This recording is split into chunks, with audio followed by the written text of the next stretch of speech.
સર્વને મારા જય શ્રી કૃષ્ણ. આપ સર્વેનું મારી યુટ્યુબ ચેનલમાં હાર્દિક સ્વાગત છે. આજે આપણે પુષ્ટિ માર્ગના વૈષ્ણવો, પુષ્ટિ માર્ગ અને વૈષ્ણવો એટલે શું અને વૈષ્ણવ કોણ છે તે સાંભળીએ. સાચા વૈષ્ણવ કોને કહેવાય? તો વિડીયોને અંત સુધી જરૂરથી જોજો. અને જો ચેનલમાં નવા હોય અને ચેનલને સબસ્ક્રાઈબ ના કરી હોય તો જરૂરથી કરજો. પુષ્ટિ માર્ગની રાહ એ વૈષ્ણવોની રાહ તરીકે ઓળખાય છે. પરંતુ પુષ્ટિ માર્ગમાં પૂછો કે વૈષ્ણવ કોણ છે તો એ પ્રશ્નનો જવાબ કદાચ આપણી પાસે પણ નહીં હોય. વૈષ્ણવ હોવા છતાં પણ વૈષ્ણવનો અર્થ ખબર જ ન હોય તો આપણે વૈષ્ણવો શાના? વેદોમાં કહ્યું છે કે ભવસાગરમાં અટવાયેલો જે જીવ તન મન અને ધનનો સદુપયોગ ભવ્યોદ સેવા અને ભગવતજન પાછળ કરે તેવો જીવ વૈષ્ણવ કહેવાય છે. ઉપનિષદમાં કહે છે કે જે હર્ષ અને શોક, સુખ અને દુઃખથી પર રહી અને સર્વત્ર પ્રભુને જુએ છે, દેહ ઇન્દ્રિયોના ધર્મમાં મોહ પામતા નથી, જેમને જન્મ, કર્મ, ધર્મ, વર્ણ, જાતિ વગેરે વિશે અભિમાન થતું નથી, જે સર્વે જીવો પ્રત્યે સમદ્રષ્ટિ રાખે છે, તેઓ પ્રભુ અને ગુરુના ચરણોમાં એક સમાન નિષ્ઠા રાખે છે, જેઓ ભગવદીઓ પ્રત્યે સ્નેહ રાખે છે, તેવા જીવને વૈષ્ણવ કહેવાય છે. ઈશ્વર સંહિતામાં કહે છે કે જે જીવ ભગવાન વિષ્ણુ અને ભગવાન કૃષ્ણ વચ્ચે એકેશ્વરવાદને માને છે તે જ વૈષ્ણવ છે. અને તે એકેશ્વરવાદ મુજબ ભગવાન વિષ્ણુ અને ભગવાન કૃષ્ણ વચ્ચેના સામ્યને માનનારમાં સંસારી જીવ તથા કૈલાશવાસી ભગવાન શિવ પણ સામેલ થઈ જાય છે. આથી એમ કહી શકાય કે ભગવાન શિવ પણ વૈષ્ણવ જ છે.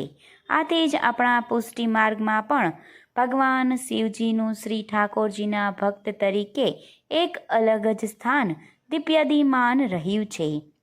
બીજા શબ્દોમાં કહીએ તો વૈષ્ણવ માન્યતા ધરાવતા દરેક સંપ્રદાયમાં ભગવાન કૃષ્ણને જ આરાધના દેવ ગણવામાં આવે છે. આથી તે ભાવને અનુરૂપ ભગવાન કૃષ્ણને સંબંધિત જે ભક્તો રહેલા છે તે તમામ જ વૈષ્ણવો કહેવાય છે. શ્રીમદ ભાગવદ્ ગીતામાં વૈષ્ણવ કોણ છે તેના સંદર્ભમાં બે અર્થ રહ્યા છે. પહેલા અર્થમાં છે કે જે જીવ મન, કર્મ અથવા વાણી દ્વારા પણ કોઈ બીજા જીવને દુઃખ આપતો નથી તેને વૈષ્ણવ કહેવાય છે. અને બીજા અર્થમાં કહેવાય તો જે જીવ સર્વત્ર અને સર્વજ્ઞ ફક્ત ભગવાન વિષ્ણુને જુએ છે તે વૈષ્ણવ છે. શ્રી મહાપ્રભુજી કહે છે કે વે એટલે ભગવદી, શૃણ એટલે કૃષ્ણ અને વ એટલે વલ્લભ.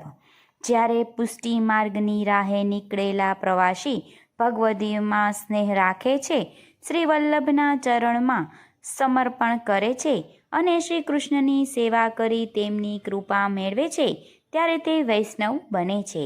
શ્રી ગુસાઈજી પ્રભુ ચરણ કહે છે કે જે જીવ પોતાના માટે નહીં પરંતુ બીજાના દુઃખ જાણી અહંકાર રહિત રહી અને પરોપકાર કરે તેવા જીવને વૈષ્ણવ કહેવાય છે. પરમ પૂજ્ય 108 ગો શ્રી મથુરેશ્વરજી મહારાજ કહે છે કે જ્યારે માણસ સામેવાળી વ્યક્તિના સુખ દુઃખની દ્રષ્ટિને સમજતો થઈ જાય છે ત્યારે આસપાસ રહેલા લોકોનું અડધું દુઃખ ઓછું થઈ જાય છે. અને આવા જ પરોપકારી જીવોને વૈષ્ણવજનો કહેવાયા છે.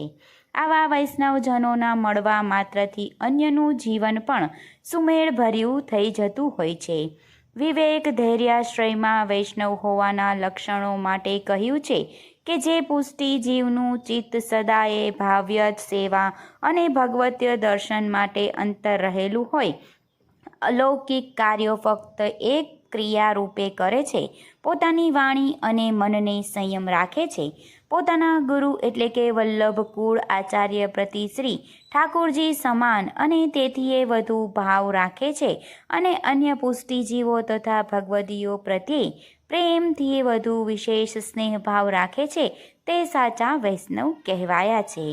શ્રી હરિરાય મહાપ્રભુજી ભાવ પ્રસાદમાં કહે છે કે વૈષ્ણવ એ છે કે જે પુષ્ટિ જીવ સતત ભગવદ્ નામનો અને ભગવદ્ વાણીનો સતત ઉચ્ચારણ કરતો હોય, જેને પોતાનું સર્વસ્વ લૌકિક અલૌકિક શ્રી ઠાકોરજી સ્વરૂપે શ્રી વલ્લભના ચરણારવિંદમાં સમર્પિત કરી દીધું હોય, જે દીનાન અને દૈત્યાતનો મર્મ જાણતો હોય, જે પ્રભુના ચરણોમાં સર્વ સમર્પિત કરી તેનો પ્રસાદ ગ્રહણ કરતો હોય, જે પોતાના આચરણથી વાણીને ઉપાપતો ના હોય, જે પ્રભુના તસમુખનું અગ્રસ્થાને રાખતો હોય, તેવો જીવ વૈષ્ણવ બનવાના સમગ્ર અધિકાર રાખે છે.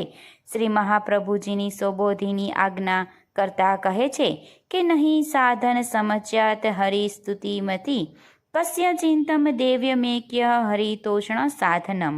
આ વાક્યમાં સંદર્ભમાં શ્રી હરિરાયજી મહાપ્રભુજી કહે છે કે વૈષ્ણવ બનવાનો અધિકાર પ્રાપ્ત થયા પછી પણ જે જીવ પોતાની દૈત્ય નિંદા દયા અને કરુણાના ભાવને હૃદયમાં સ્થિત રાખે છે, સત્સંગ અને ભગવત આશ્રણ છોડી જતા નથી, જે સદાય હરિગુણ અને હરિના જન પ્રત્યે સેવા અને સત્કાર્યોમાં મગ્ન થઈ જાય છે, ત્યારે તે જીવ વૈષ્ણવમાં ભગવદીય થઈ જાય છે. મનુસ્તુતિમાં કહ્યું છે કે શ્રી વલ્લભ અને વ્રજમાં વસનારા વ્રજરાજ કુમાર અર્થાત શ્રી ઠાકોરજીને માનનારા જીવોએ અન્ય ધર્મનો ત્યાગ કરી પોતાનું ધ્યાન કેવલ ને કેવલ ભગવાન શ્રી કૃષ્ણને ભજવા ભગવદીઓ પ્રત્યે કેન્દ્રીય કરવું જોઈએ.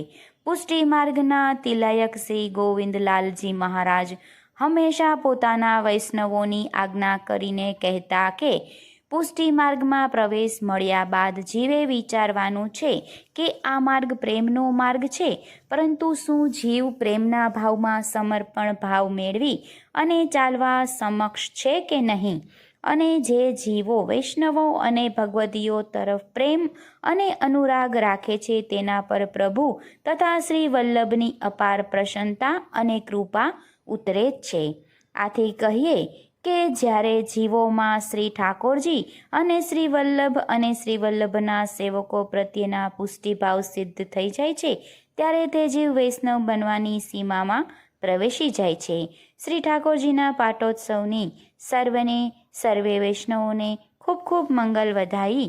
સર્વે વૈષ્ણવોને મારા જય શ્રી કૃષ્ણ, જય શ્રી વલ્લભ.